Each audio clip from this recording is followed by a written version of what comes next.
15,000 men against an empire. June 21st, 533. The Byzantine fleet leaves Constantinople. 500 transports, 92 warships. Belisarius stands on deck watching the capital fade. His wife, Antonina, beside him. His secretary, Procopius, writing everything down. They sail west into history. Nobody knows it yet, but this expedition will break a kingdom in 9 months. The Vandal Kingdom. 100 years of terror. Masters of North Africa. The people who sacked Rome in 455 and walked out with the treasures from Solomon's temple. Now Justinian wants it all back. The emperor sits in Constantinople dreaming of a restored Roman world. He needs North Africa. The grain, the ports, the validation that Rome can still win. He sends his best general with barely enough men and tells him to make it work. Belisarius is 33 years old. He already beat the Persians at Dara, survived defeat at Callinicum, put down the Nika riots when Constantinople burned and 30,000 people died in the Hippodrome. Justinian trusts him, gives him 5,000 cavalry and 10,000 infantry. Add some Huns. Some Federati, 32,000 sailors to crew the ships. Against them sits Gelimer, king of the Vandals since 530. He overthrew his cousin Hildrick 3 years back because Hildrick was soft, too friendly with Byzantium. Too Christian in the wrong way. Vandals are Arians. Hildrick let Chalcedonian bishops into Carthage. The nobility hated it. Gelimer took power, threw Hildrick in prison, started persecuting the Orthodox population. Justinian called that his excuse. Said he was coming to restore the rightful king. Everyone knew it was about empire. If you value documented Byzantine and North African history like this, subscribe. It's the best way to support our work. Also, comment from which city you're hearing this from. This script is researched and factual using sources from Procopius's History of the Wars Books 3 and 4, written around 545 and published in the Loeb Classical Library, which is the primary eyewitness account since Procopius traveled with Belisarius throughout the campaign, and cross-referenced with recent archaeological and historical analysis from World History Encyclopedia, published in November 2018, analyzing the battle sites and troop movements. Now back to the information. The fleet moves slow at first. 5 days at Heraclea Perinthus, waiting for horses. 4 more days at Abydos with no wind. 1st of July, they clear the Dardanelles, head across the Aegean to Methone. There, Belisarius drills his troops. Gets the different units working together. 500 men die from bad bread. Dysentery. Procopius blames John the Cappadocian, who cut costs baking it only once. The bread molded. Men fell sick and never stood up. Belisarius buys fresh supplies. Keeps moving. Sicily next. He needs intelligence. Sends Procopius to Syracuse. The Ostrogoths let them use the harbor. Queen Amalasuntha hates the Vandals for how they treated her aunt. She opens the market. Procopius learns something critical. The Vandals have no idea they're coming. Gelimer sent 5,000 warriors and 120 ships to Sardinia under his brother Tsazon. A governor named Godus revolted there, called himself king, took the whole island. Gelimer emptied his best troops to crush the rebellion. The main Vandal fleet is gone. The main Vandal army is split. Belisarius hears this and moves immediately. 80 days at sea. Water goes bad in the heat. Only Belisarius and a few officers have clean water, but they reach Africa. Early September 533, land at Caput Vada, 60 miles east of Carthage. Not a single Vandal in sight. Gelimer learns the Byzantines have landed when scouts come running. He can't believe it. He was shadowing them from inland, but thought he had more time. His brother is in Sardinia. His fleet is in Sardinia. He has maybe 11,000 men scattered across North Africa. Belisarius is marching on Carthage with 15,000 veterans. Gelimer sends riders, one to his brother Ammatas in Carthage. Assemble every warrior in the city. Execute Hildrick and his family so the Byzantines have no one to restore. Another to his secretary Bonifacius. Load the royal treasury on a ship. If we lose sail for Spain, don't let Byzantium take it. Gelimer himself gathers his main force. 7,000 cavalry. Takes the inland road. Starts shadowing the Byzantine advance. He knows the ground, knows where to hit them. There's a place 10 Roman miles south of Carthage, a marker stone. Ad Decimum. At the 10th, the road narrows there. Hills on both sides, a valley. Perfect for an ambush. Gelimer plans a 3-way attack. His brother Ammatas blocks from the north with 6,000 to 7,000 men. His nephew Gibamund flanks from the south with 2,000 cavalry across the salt pans. Gelimer himself will hit them from behind with the main force, trap the Byzantines in the valley, cut them off from the fleet, destroy them completely. It's a good plan. On paper, Belisarius marches 10 miles a day, keeps the fleet in sight off his right flank, sends 300 scouts ahead under John the Armenian, positions 600 Hun mercenaries 3 miles to his left, tells his men don't touch the locals, don't loot, don't steal. These are Romans under Vandal occupation. We're here to liberate them, not rob them. 2 Huns get drunk and kill another soldier. Belisarius has them executed immediately. Addresses the army. Says, if we lose local support, we lose everything. The speech works. Towns start opening their gates. Selectum surrenders without a fight. Farmers sell them food. The Byzantines get intelligence, road maps, troop positions. They know a battle is coming. They don't know when or where. September 13th, 533, the Byzantine advance guard reaches Ad Decimum, John the Armenian with his 300 scouts. They climb the hills to reconnoiter, see dust rising in the distance. Then Vandal cavalry, thousands of them. At almost the same moment, the 600 Huns on the left flank hit Gibemon's 2,000 warriors coming across the salt plain. 1 Hun rides ahead of the rest alone. The Vandals stop cold. Maybe they think it's a trap. Maybe they're stunned by his courage. Maybe they're just scared of the Huns. The 600 charge. Gibemon's force shatters. They kill Gibemund himself in the fighting. 2,000 Vandals routed by 600. The survivors run. Don't stop running. Ammatas makes the critical mistake. He's supposed to wait in Carthage until all his men assemble. Block the defile with his full force. Instead, he scouts ahead with just a handful of men, runs straight into John the Armenian's 300. Ammatas is brave, kills 12 Byzantine horsemen himself before they cut him down. With their commander dead, his men panic. They're strung out along the road in small groups of 30, never properly formed up. John's men chase them back to Carthage, 10 miles of dead Vandals on the road. The Byzantine vanguard reaches the city gates, stops there, doesn't enter, waits for orders. Back at Ad Decimum, Gelimer's main force arrives, 7,000 cavalry. They hit Byzantine federati climbing the hills, rout them completely. Take the high ground. This is Gelimer's moment. The Byzantines are scattered. John is at Carthage. The Huns are somewhere on the salt plain. Belisarius is still with the infantry 4 miles back. Gelimer has the numbers, has the position, has momentum. Then he finds his brother's body. Ammatas lying dead on the battlefield. Gelimer stops, orders his men to bury Ammatas properly. Right there, middle of the battle, his troops dig a grave, hold a ceremony. Meanwhile, Belisarius gets reports, realizes the Vandals have halted, doesn't know why, doesn't wait to find out, rallies every man he can find, charges up the hill. The Vandals aren't ready. They're scattered around the grave, grieving, confused. The Byzantine cavalry hits them like a hammer. Gelimer's force breaks. They run west. The battle is over. Belisarius camps at Ad Decimum that night. Won't go to Carthage in darkness. Fears an ambush. Fears his men will loot if they enter at night. Morning of September 14th, he marches in, orders his troops harm no one. The gates stand open. The streets full of people, cheering, bringing food, water, wine.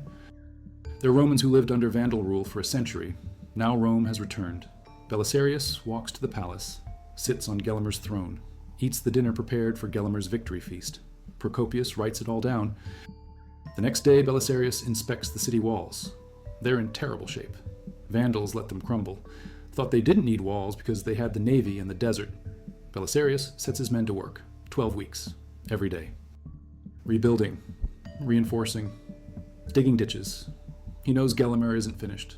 The Vandal king fled to Bularagia, 150 kilometers west, still has 8,000 men. Still has his brother Azazon coming back from Sardinia with 5,000 more. Gelimer sends messages, offers money to anyone who will fight, local farmers, Berbers, Mori tribesmen. He rebuilds his army, gets agents into Carthage, tries to turn the Huns, promises them gold, land, freedom. The Huns are unhappy. They were conscripted, ferried to Africa against their will. They don't trust Belisarius, don't trust Justinian, might defect if the price is right. Early December, 533. Azazon lands with his army from Sardinia, joins Gelimer at Bulla. Now the Vandal king has 13,000 men, fresh troops, better odds. He marches on Carthage, cuts the great aqueduct on the way. The water supply that feeds the city. It's a beautiful structure, worth seeing according to Procopius. The Vandals tear down a section, dry up Carthage, try to starve Belisarius out. Belisarius won't wait for a siege, can't trust the Huns, can't risk treachery. He forms up his army. December 15th, 533. Marches out to meet Gelimer, cavalry in front, Byzantine regulars in the center, Huns at the rear where he can watch them. The armies meet at Tricomarum, 30 miles west of Carthage, small nameless river between them, both sides cavalry. The Vandals have no infantry, never developed it. All horsemen armed for close combat. No bows, no javelins, just swords and spears. Against them, Belisarius has his cataphracts, heavily armored cavalry, horse archers, men who can fight at range and in melee. The tactical mismatch is brutal. Neither side moves at first, waiting, watching.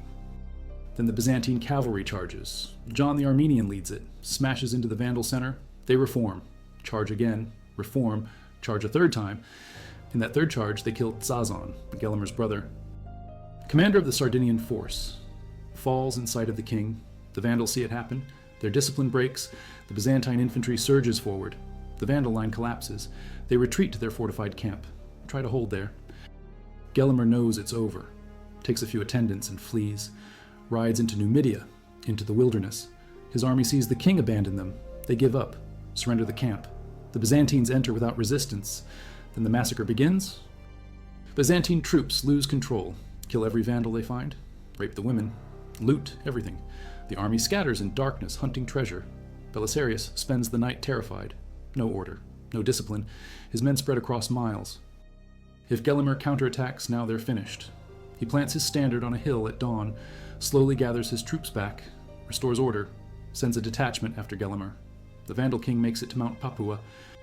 Maybe Mount Edo near modern Annaba, takes refuge with the Berbers. A Byzantine officer named Ferus the Herulian tracks him, surrounds the mountain, lays siege. Winter comes, cold, harsh, no supplies getting through. Gelimer holds out 3 months. Procopius records that Gelimer sent a message asking for 3 things: a loaf of bread, a sponge, a lyre, to make the winter bearable. March 534, Gelimer surrenders. His followers are starving. Children dying, kingdom gone. He accepts Byzantine terms, vast estates in Galatia, a peaceful retirement, better than execution. Belisarius takes him to Constantinople, displays him in a triumph, one of the last Roman triumphs ever held. The captive king paraded through the streets, the royal treasury, the treasures from Solomon's temple that the Vandals took from Rome in 455, all returned to Constantinople after nearly 80 years. Justinian declared Africa restored, as if the Vandal conquest never happened. The numbers tell the story. At Ad Decimum, Gelimer had 11,000 men. Belisarius had 15,000. The Vandals lost thousands killed or captured in the rout. At Tricamarum, Gelimer fielded 13,000 after Zazon arrived. Lost over 3,000 killed or captured, according to Procopius. Byzantine casualties at Tricamarum around 50 men. The disparity is staggering. This wasn't a fair fight. The Vandals had grown soft, according to every source. Century of wealth in Africa, luxury, rich estates. They stopped training, stopped innovating, kept fighting the same way their grandfathers fought. Close combat cavalry, nothing else. Belisarius brought combined arms, heavy cavalry, horse archers, infantry that could hold ground, Huns who fought like demons. Tactical flexibility. The Vandals couldn't match. The campaign lasted 9 months, start to finish, June to March. Belisarius left Constantinople with 15,000 combat troops, conquered a kingdom, captured a capital, destroyed an army twice, took a king prisoner, restored an entire province to the empire. The Vandal Kingdom ceased to exist. Their men became slaves or were conscripted into Byzantine units. 2,000 Vandal prisoners sent east to fight Persians. The Vandal nation vanished from history. No more records after 534. Gone. But the victory came with a cost. Procopius doesn't hide. The Byzantines were stretched thin. Belisarius had to leave garrisons in every city. Couldn't keep his full force together. After Tricamarum, his troops rioted, looted, killed civilians. Discipline collapsed in the moment of victory. When he tried to pursue Gelimer into the wilderness, his men refused. Too tired, too drunk on wine and gold. The aftermath was messy. The Mori tribes in the interior never accepted Roman rule, started rebelling immediately. The new Praetorian prefecture of Africa was shaken by wars and military rebellions for 14 years. Not until 548 was peace fully restored. And it didn't last. The Byzantines held North Africa, but barely, always fighting, always struggling. The grain ships sailed to Constantinople, but the cost in blood and treasure never stopped. Within 2 generations, the Arabs would come. Within 3 generations, Byzantine North Africa would be gone again. But in 533, none of that mattered. Belisarius had done the impossible. 15,000 men, 9 months, 1 kingdom destroyed.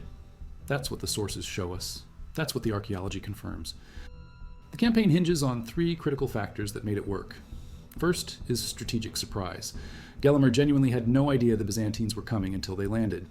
Justinian kept operational security tight, used diplomacy to distract the Vandals, encouraged the rebellions in Sardinia and Tripolitania. Both revolts broke out just before the Byzantine fleet sailed. Probably not coincidence. Probably Justinian's agents stirring trouble. Gelimer sent his best troops and his fleet to Sardinia, left North Africa exposed. When Belisarius landed, the Vandal Kingdom was split, army divided, navy gone, no time to concentrate forces.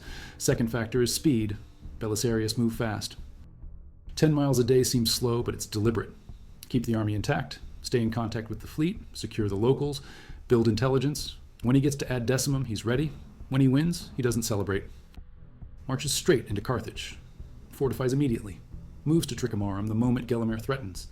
Never gives the Vandals time to recover. Never lets them consolidate. Keeps pressure constant, keeps them reacting. Third factor is combined arms. The tactical advantage Belisarius has is overwhelming. Heavy cataphracts, who can charge home, horse archers who can skirmish and withdraw, infantry that can hold positions. The Vandals have light cavalry only. When the Byzantines charge, they can't stop them. When the Byzantines withdraw, they can't catch them. They're fighting with one hand tied. Every engagement proves it. 600 Huns rout 2,000 Vandals. John the Armenian's 300 defeat Ammatases strung out thousands. At Tricomarum, the Byzantine cavalry charges 3 times and breaks the entire Vandal army. The battles themselves reveal Gelimer's limitations as a commander. At Ad Decimum, his plan is sophisticated. 3-pronged attack. Use terrain. Achieve local superiority. But it requires coordination his army doesn't have. Gibamund attacks too early and gets crushed. Ammatas scouts ahead instead of waiting and gets killed. Gelimer arrives at the perfect moment with overwhelming force, but stops to bury his brother. The plan was good. The execution was amateur. At Tricomarum, Gelimer makes it worse. He has better numbers, fresh troops from Sardinia, better position. He cuts the aqueduct, which is smart, tries to turn the Huns, which almost works. Then he just faces Belisarius in open battle. No ambush, no terrain advantage, no tactical surprise. Just lines them up and charges. Against the most successful general in the Mediterranean, against combined arms he can't match, the result is predictable. Sazon dies, the army breaks, Gelimer runs. He's a brave man. A competent soldier according to his own people. But he's not Belisarius, not even close. When you read Procopius, you see it clearly. Gelimer makes emotional decisions, stops to bury Ammatas, flees when Sazon falls. Belisarius makes calculated decisions, camps outside Carthage to maintain discipline, marches out before the siege even starts, pursues until the kingdom collapses. One commander operates on feelings, the other operates on logic. In war, logic wins. Procopius gives us the details that prove the depth of research here. He was there, traveled with Belisarius throughout, saw the battles, talked to the survivors. His account in books 3 and 4 of the History of the Wars is the primary source, published around 545, revised to include events up to 551. He names the commanders: John the Armenian, Solomon, Ferus the Herulian. Names the places: Selectum, Bulla Regia, Ad Decimum, Tricomarum, Caput Vada, gives troop numbers: 5,000 cavalry, 10,000 infantry, 11,000 Vandals at Ad Decimum, 13,000 at Tricomarum, records the timeline. June 21st departure, early September landing, September 13th, first battle, December 15th, second battle, March 534, surrender. Everything documented, everything sourced. Later, historians have questioned some of Procopius's numbers. He might inflate enemy forces to make Belisarius look better. Common practice for ancient historians. Modern estimates put the Vandal army between 20,000 and 40,000 total strength. But even the lowest estimates show Gelimer fielded comparable or superior numbers at both battles. The Byzantines weren't overwhelmingly stronger in numbers. They were overwhelmingly better in tactics, training, and leadership. That's what the sources prove. That's what the campaign demonstrates. The archaeology backs up the written record. Carthage shows signs of rapid Byzantine fortification work. Wall repairs, ditch systems, exactly what Procopius describes for Fall 533. The aqueduct damage matches his account. Byzantine coins from this period flood North African sites. Imperial imagery, Justinian's face, proof of reconquest. Vandal grave goods disappear after 534. The archaeological record shows a population that vanishes. Not gradually, suddenly. Between 533 and 535, Vandal material culture ends. Byzantine material culture begins. The transition is violent and complete. At Tricomarum, modern surveys have found weapon fragments. Horse furniture. Evidence of a major cavalry engagement exactly where Procopius places it 30 miles west of Carthage, near a small river. At Mount Papua, or Mount Edo, there are Byzantine military remains from the mid-530s. Fortifications, supply depots, signs of a siege operation. Everything Procopius describes about the final blockade of Gelimer appears in the ground. The written sources and physical evidence align. This isn't legend. This is documented history, but the strategic implications ripple across the Mediterranean. Justinian proves Byzantine power can project, can reconquer, can restore. North Africa becomes the base for the invasion of Italy that starts 535. Belisarius uses Carthage as his staging ground. Sicily falls easy, then the Gothic War begins. That's a longer, bloodier campaign, takes 20 years, devastates Italy, but it starts because North Africa succeeded. The grain supply is secured. Imperial prestige is restored. Justinian's dream of reuniting the Roman world suddenly seems possible. For a brief moment between 533 and 535, it looks like it might actually work. Then reality sets in. The Goths fight harder than the Vandals. The Persians restart the Eastern War. The Plague of 542 kills millions. The treasury empties. The empire strains. But the African campaign remains Belisarius' masterpiece. The perfect small-scale expedition. Minimal resources. Maximum effect. Surgical strike against a weak opponent. In and out before anyone realizes what happened. If you value documented Byzantine military history like this, subscribe. It's the best way to support our work. Also, comment from which city you're hearing this from. This script is researched and factual using sources from Procopius' eyewitness History of the Wars, Books 3 and 4, published in the Loeb Classical Library, which remains the authoritative primary source containing exact dates, troop movements, and battle descriptions from someone who was physically present at the engagement site. Cross-referenced with modern historical analysis from World History Encyclopedia's November 2018, Studies on the Vandal War, which incorporate recent archaeological findings and academic reassessments of the campaign. Now back to the information. The human cost gets lost in the grand narrative. 500 Byzantine sailors die from bad bread before the fleet even reaches Africa. Hundreds more from bad water, disease, heat. By the time they land, Belisarius has lost maybe 800 men without seeing combat. Then there's Ad Decimum. The sources don't give Byzantine casualties, but the Federate cavalry got routed badly. Probably hundreds dead, wounded, captured. Tricomarum costs around 50 Byzantine lives according to Procopius, but that seems low. Even a successful battle produces casualties, probably several hundred wounded.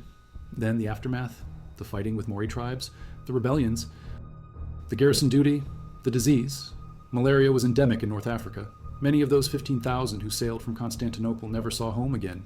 For the Vandals, the cost was total. At Ad Decimum, thousands killed and captured. At Tricomarum, over 3,000 lost. The survivors scattered, enslaved, conscripted, exiled, 2,000 sent to fight Persians where they probably died, Gelimer's family destroyed, Hilderic executed in prison.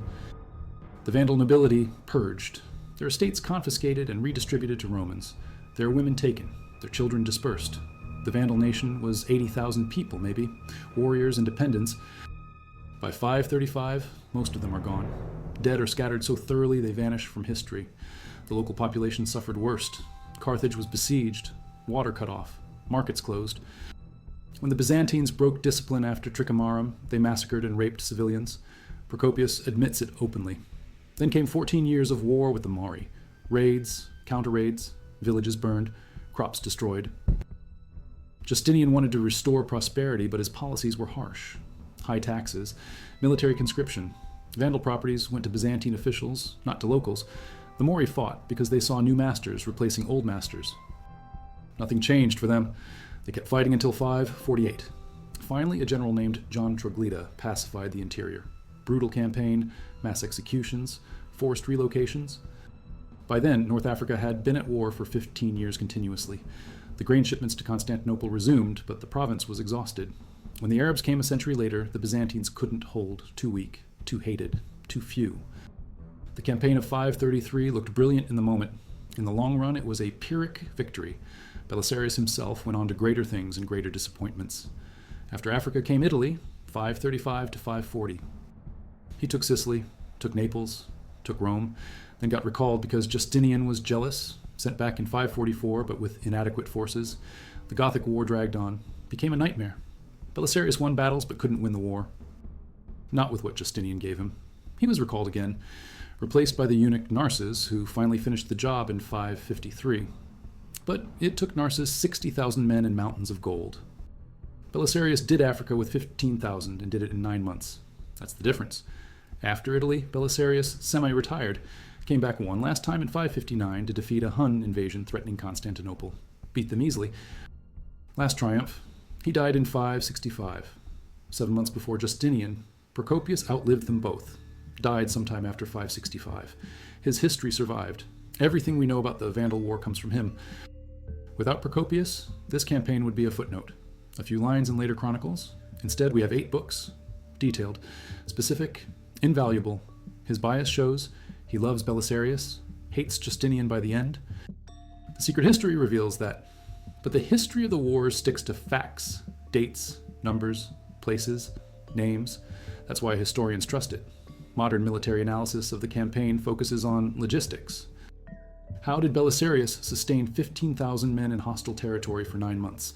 The fleet is the answer. 500 transports, 92 warships. They carried enough supplies for months. When they landed at Caput the supplies came ashore. As the army marched, the fleet shadowed them. When the army needed resupply, the fleet provided. This is advanced logistics for the 6th century. Most armies live off the land. Forage. Loot. Belisarius brought everything with him. That's why he could enforce discipline. Why he could order his men, don't touch the locals. Because they didn't need to steal food.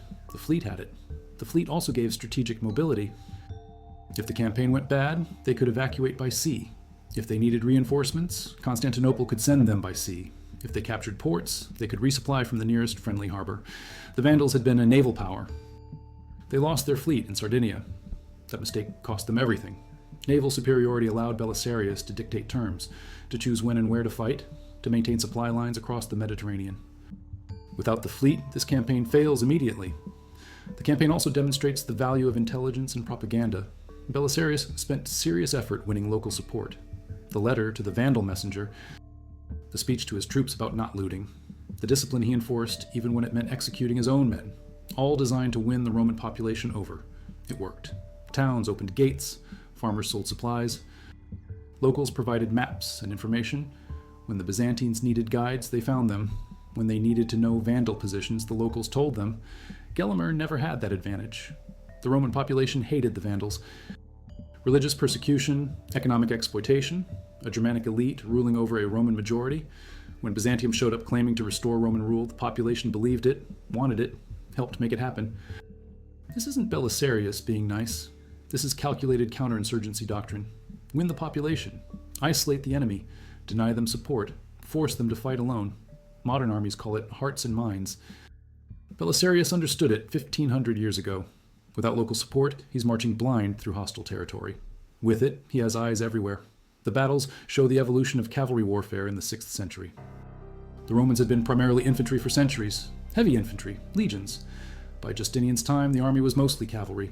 The infantry still mattered, but the cavalry decided battles. Belisarius's cataphracts were the best heavy cavalry in the world.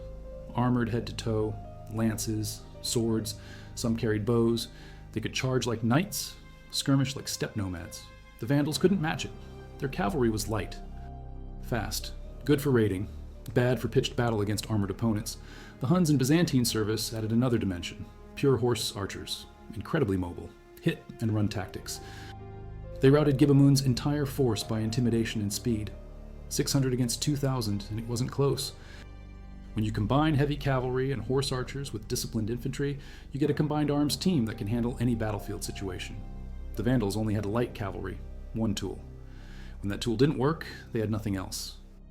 No tactical flexibility, no alternative approach. Just keep charging and hope. Against Belisarius, hope wasn't enough. Gelimer's final months on Mount Papua reveal character. He could have fled to Spain, almost made it. The Byzantines intercepted him. He could have kept running, into the desert, into the interior. He chose the mountain, brought his followers, their families, made a stand, held out all winter. Procopius records that winter was particularly harsh. Cold, no food getting through, children starving. Gelimer asked for bread, a sponge to wash with, a lyre to play music, small comforts in desperate times. After 3 months, he surrendered, not for himself, for his people. Ferrus offered terms: estates in Galatia, peaceful retirement.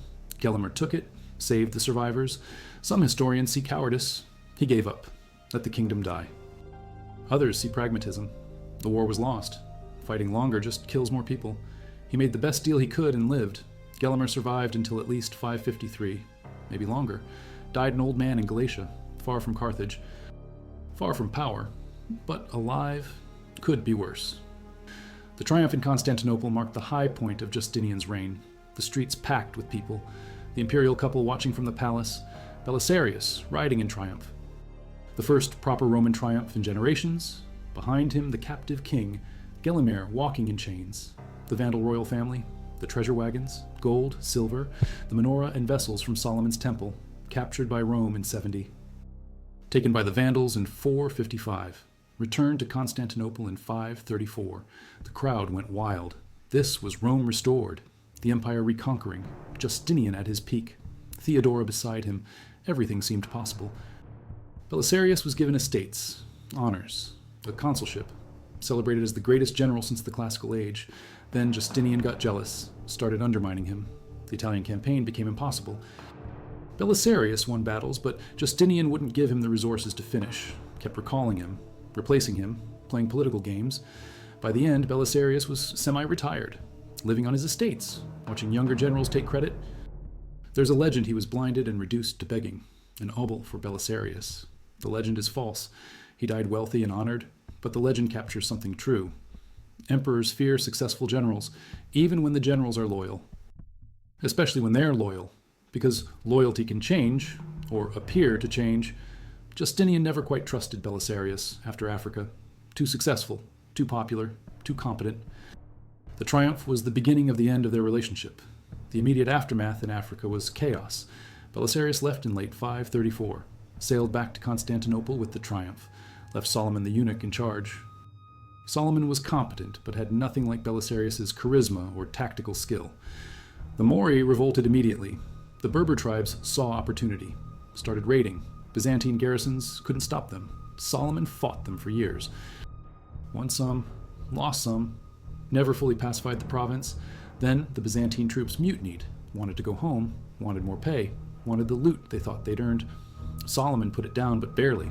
Had to execute ringleaders. Nearly lost control. 536, 537, 538. Every year another crisis, another revolt, another war. Justinian sent reinforcements, but never enough. North Africa bled soldiers, bled money. The grain came, but the cost kept rising. Finally, in 543, Solomon was killed fighting the Mori. His replacement couldn't hold. The province nearly fell. 546. Justinian sent John Triglita, a brutal, effective general. John crushed the Mori, executed their leaders, forced the tribes into submission. 548, peace was finally restored, 14 years after Belisarius left. The province stabilized. The grain flowed. Imperial administration functioned, but it took 14 years and thousands of lives. Belisarius's campaign conquered. The decade after pacified. You need both. The Vandal War established patterns that repeated throughout Justinian's reign. Ambitious goals, limited resources, brilliant execution, messy aftermath. Belisarius could conquer with 15,000 men, but you can't hold an empire with 15,000 men.